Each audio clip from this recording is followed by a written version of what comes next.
नमस्ते दोस्तों, मैं श्रीवास्तव सर आपके लिए विज्ञान से संबंधित काफ़ी महत्वपूर्ण जीके लेकर के आया हूं, जो आने वाले सभी प्रतियोगिता के परीक्षा के लिए काफ़ी महत्वपूर्ण है।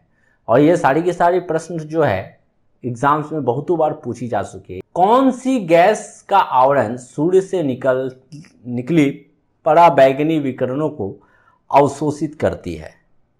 तो ओजोन गैस, जो ओजोन लेयर होता है वहां पर इसको ऑब्जर्व कर लिया जाता है। वायुमंडल न होती तो दिन की अवधि क्या होता? अगर वायुमंडल नहीं होता ना तो दिन का अवधि जो है कम जाता। ठीक है। अपश्रव्य तरंगों की आवृत्ति क्या होती है? तो इसका जो आवृत्ति होता है 20 हर्ट्ज के से कम होता है। कार्य करने की गति क्या कहलाती है? आप जो कार्य करते हैं उसकी गति को हम लोग शक्ति कहते हैं। किसी लगाए गए बल के लिए यदि क्षेत्रफल कम है तो उसका दाब क्या होगा? यदि क्षेत्रफल कम है तो दाब जो है वास्तविक रूप से अधिक होगा। दोस्तों, ये जितने प्रश्न करवा रहा हूं ना, सभी किसी ना किसी एग्जाम्स में आ चुका है, अतः आप विशेष करके इसको अवश्य याद कर लीजिएगा, सारी के सारी प्रश्न को।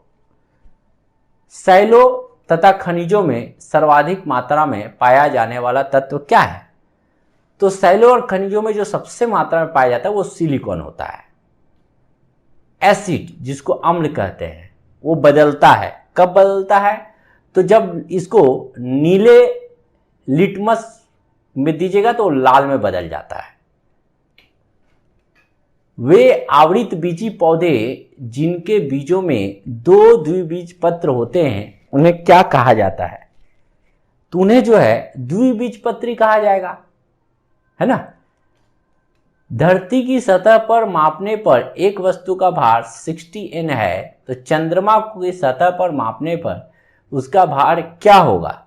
तो देखिए, जब आपको इस तरह का प्रश्न पूछा जाए तो आपको याद रखना होगा कि धरती पर जिसका वजन जो भी है, अगर मून पर, चांद पर उसका वजन आपको जानना है तो 6 से आप उस वजन को भाग कर दीजिएगा। यानी फॉर्मूला याद रख सकते हैं कि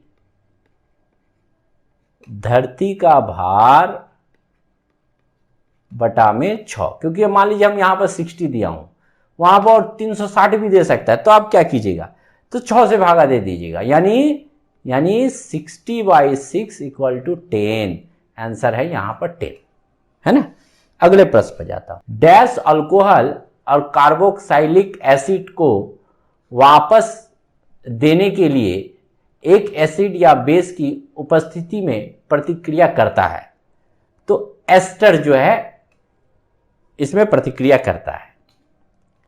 निम्नलिखित में से कौन सा प्रथम श्रेणी लीवर का उदाहरण है? तो प्रथम श्रेणी लीवर का उदाहरण आप याद रखिएगा, हमेशा अक्सर यह प्रश्न पूछता है, तो कैंची का एक युग्म इसका सबसे अच्छा उदाहरण है और यही ऑप्शन में आपको मिलेगा। किस माध्यम में अनुप्रस्थ तरंग उत्पन्न नहीं होती पूछा है, तो हवा में नहीं होती, बाकी जो तीनों दिया है ना उनमें होती है। निम्न में से किस यौगिक के जलीय विलयन को pH न्यूनतम होती है? ये जो है अमोनियम क्लोराइड, इसका सही जवाब होगा अमोनियम क्लोराइड, NH4Cl। मधुमक्खी का डंक रूपांतरण है, त्यो अंड निक्षेपक का, अंड निक्षेपक। पानी में घुलने पर निम्न में से कौन सा एसिड कम H+ आयन देता है? यह जो है CH3COOH, मतलब ये किसका नाम है? ये एसिटिक एसिड का। दोस्तों और भी बता देता हूं, H4SO2 इसके बारे में आप लोग जानते हैं, सल्फ्यूरिक एसिड।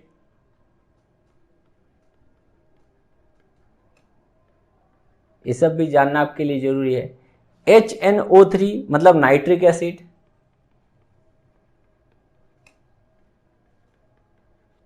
और HCl यानी हाइड्रोजन क्लोराइड।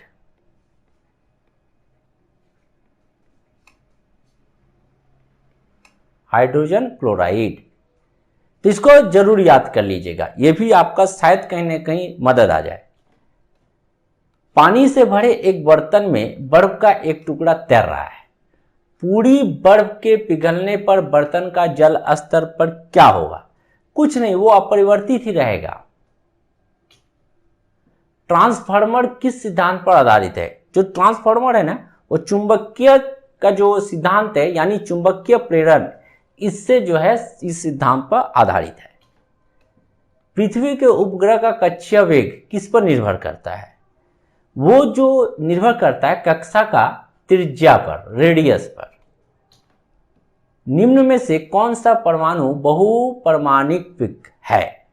तो सल्फर, ये याद रखिएगा, बहुपरमाणविक जो है सल्फर होता है। ग्रेनम निम्नलिखित में से किसका घटक है? यह जो है हरित लवक का घटक है, हरित लवक।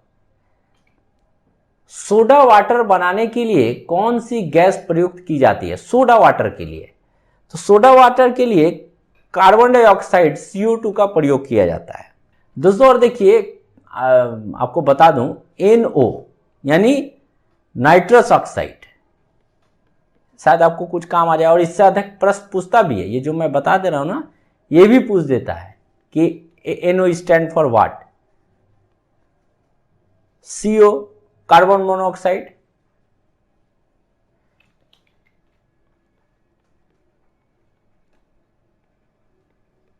कार्बन मोनोऑक्साइड, बहुत सारे कैंडिडेट CO CO2 में कंफ्यूज हो जाते हैं। SO2 यानी सल्फर डाइऑक्साइड,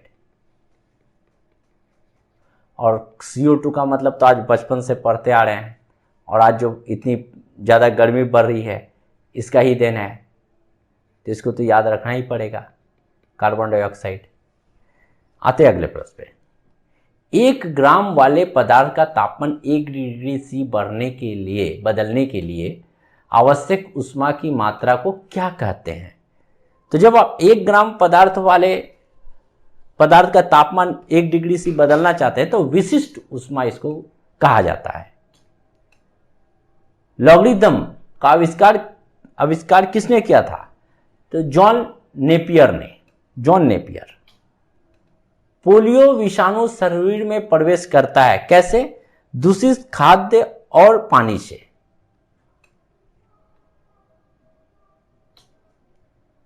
थोरियम का नाभिक को बदला जा सकता है कैसे? यूरेनियम में। निम्न में से किसे सूर्य प्रकाश को नाभि बिंदु पर लगाने में प्रयोग किया जा सकता है? तो अवतल दर्पण। भारत में निम्नलिखित में से किस रेडियोधर्मी धातु का विश्व का सबसे बड़ा भंडार है? विश्व का सबसे बड़ा भंडार, तो इसका जवाब होगा थोरियम। यूरेनियम में बहुत ज्यादा कंफ्यूजन होता है, लेकिन वास्तविक आंसर होगा थोरियम। कैंडिडेट यूरेनियम में कंफ्यूज हो जाते हैं, यूरेनियम और थोरियम में। एक प्रकाश वर्ष किसके बराबर होता है? ये काफी महत्वपूर्ण प्रश्न है, बहुतों बार आ चुका है, और आप याद रखिएगा 9.46 इंटू 10⁻15 मीटर, एक प्रकाश वर्ष। सर सीवी रमन को उनके किस कार्य के लिए नोबेल पुरस्कार दिया गया था? तो प्रकाश के परिकर्णन के अध्ययन के लिए जो है उन्हें नोबेल पुरस्कार दिया गया था। न्यूरॉन किसका इकाई है? तो तंत्रिक ऊतक का। उत्तल दर्पण द्वारा बना प्रतिबिंब होता है, ये कैसा होता है? एक काल्पनिक और सीधा होता है उत्तल दर्पण द्वारा। एक एसी जनरेटर में मुख्यतः क्या होता है? इसमें देखिए ये तीनों का तीनों होता है, आर्मेचर मतलब कुंडली, क्षेत्रीय चुंबक तत्व, स्लिप रिंग और ब्रूसेन, ये तीनों का तीनों होता है। विश्व स्वास्थ्य दिवस कब मनाया जाता है? तो यह जो है 7 अप्रैल को मनाया जाता है, विश्व स्वास्थ्य दिवस। सौर सेल परिवर्तित करती है, सौर सेल किसे परिवर्तित करती है? तो सौर ऊर्जा के वैद्युत ऊर्जा में परिवर्तित करती है। दोस्तों ये सारी की सारी काफी महत्वपूर्ण प्रश्न हैं, मैंने एक छोटी सी कोशिश की आप तक पहुंचा देने की, अतः आपसे अनुरोध है कि अगर आप competitive exams like CHSL, CGL, MTS, rail या फिर सिविल सर्विस कोई भी तैयारी कर रहे हो तो आप मेरा वीडियो को अवश्य देखें। आशा करता हूँ काफ़ी मदद साबित होगी। धन्यवाद दोस्तों।